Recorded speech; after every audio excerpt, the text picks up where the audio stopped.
តើបងប្អូនខ្ញុំបរៀនមកចាក់ឆ្នោត24ម៉ោងនេះហើយវាឆាប់ត្រូវជាក់ស្ដែងថ្ងៃនេះឈ្នះឡើង1,70,000ជាងបាទអានេះមិនហ្វែកអីណាគឺមែនតែនឥឡូវកំពុងចាក់ទៀតហើយនេះកំពុងចាក់ទៀតហើយអញ្ចឹងបងប្អូនដំបងបងប្អូនទៅមើលលទ្ធផលសិនយើងមើលតប៉ោះទៅបាននេះមើលប៉ោះ ABCD ឡូយើងមិនបាច់ខ្វល់ទេឥឡូវខ្ទង់69ណាខ្ទង់60យើងចាក់អស់លេខបានចូលបងប្អូនកុំចាក់ត្រែងជឿខ្ញុំគឺ 100% ចូលហើយយើងកុំចង់ចំណេញច្រើនខ្លាំងពេកចាក់អស់លេខគឺដឹងតែចូលមកអានេះខ្ទង់60ណាម៉ោង 10:50 ខ្ទង់60មានទៀតចង់និយាយបងប្អូនទៅមើលអាលទ្ធផលម៉ោងមុនយើងឆែកមើលលទ្ធផលថាវាចេញខ្ទង់ណាច្រើនជាងគេឥឡូវ60ទៀតនេះ3ម៉ោងជាប់គ្នាហ្មង60ខ្ទង់60ហ្នឹងអានេះ60ទៀតឃើញទេកញ្ញានេះ60ទៀតហើយនេះចេញឡើង2ត្រួតគ្នាយើងចាក់អស់តលេខទៅគឺបងប្អូន 100% គឺចូលហ្មងបាទនេះអត់ទេហ្នឹងហើយអានេះក៏មានដែរឃើញទេអញ្ចឹងបងប្អូនមើលអាខ្ទង់ណាដែលវាចេញច្រើនជាងគេចាក់អស់ខ្ទង់ហ្នឹងអានេះចេញឡើង2ម៉ោងជាប់គ្នាគឺចេញរហូតចឹងបងប្អូនមើលតែខ្ទង់ណាដែលវាចេញច្រើនជាងគេយើងចាក់អស់ខ្ទង់ហ្នឹងទៅគឺ 100% ដឹងតែចូលហើយឥឡូវមកមើលកន្លែងឈ្នះចាញ់សិននេះថ្ងៃនេះឈ្នះឡើង1លានជាងឃើញទេ1,70,000អត់លេងសើចទេណាបងប្អូនបាទឈ្នះមែនតែនហ្នឹងហើយនេះខ្ញុំចាក់ម៉ោងមិន10មុនហ្នឹងក៏ឈ្នះដែរនេះឃើញទេ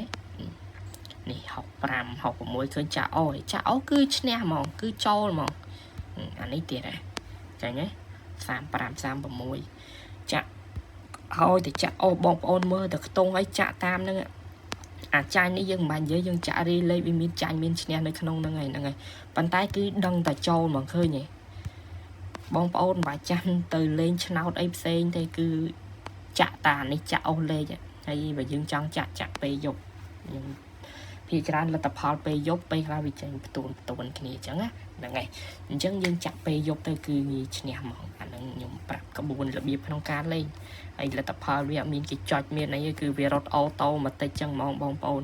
គឺសក្រិតមែនទេអត់មានធ្វើស៊ីភ្ញៀវទេបាទចាក់ទៅឃើញទេឈ្នះរហូតនេះឈ្នះអញ្ចឹងបងប្អូនដែលធ្វើតាមខ្ញុំទៅគឺដឹងតែចូលហ្មងហើយយើងចាក់កុំ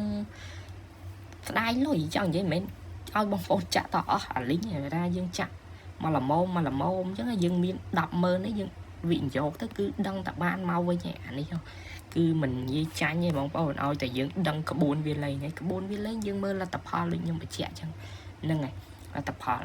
គឺវាចេញខ្ទង់ដដែលទេបងប្អូនចំណាំមើលបើវាចេញខ្ទង់ណាច្រើនជាងគេយើងចាក់តែខ្ទង់ហ្នឹងទៅរះមករហូតមកហើយយើងរះតែ 4-5 ម៉ោងនេះ4-5 ដងជាប់គ្នាទៅព្រោះលទ្ធផលអានេះគឺ10នាទីម្ដងហ្នឹងហើយអញ្ចឹងអ្នកដែលអត់ទាន់ដឹងគឺគាត់អត់យល់អញ្ចឹងអានេះគឺលទ្ធផលវាដូចឡូតូ10នាទីម្ដងអញ្ចឹងយើងចាក់អស់លេខទៅហ្នឹងហើយបងប្អូនណាដែលគាត់អត់ទាន់មាន app ហើយចង់លេងអីអាចឆាតមកខ្ញុំបានខ្ញុំផ្ញើលេងហើយផ្ញើវីដេអូរបៀបបរៀនក្នុងការលេងរបៀបចាក់ឲ្យមើលចឹងគឺសវិសមួយអែមហើយហ្មងបាទបង្កើត account នេះឲ្យបង្កើតខ្លួនឯងក៏បានដែរហ្នឹងហើយអញ្ចឹងមានប៉ុណ្្នឹងឯងរបៀបក្នុងការចាក់យកឈ្នះហ្នឹងរបៀបក្នុងការចាក់យកឈ្នះហ្នឹងអញ្ចឹងហ្នឹងហើយធ្វើតាមខ្ញុំទៅបាទអ្នកណាគាត់ចង់ឈ្នះបានលុយទៅវិញអញ្ចឹងណា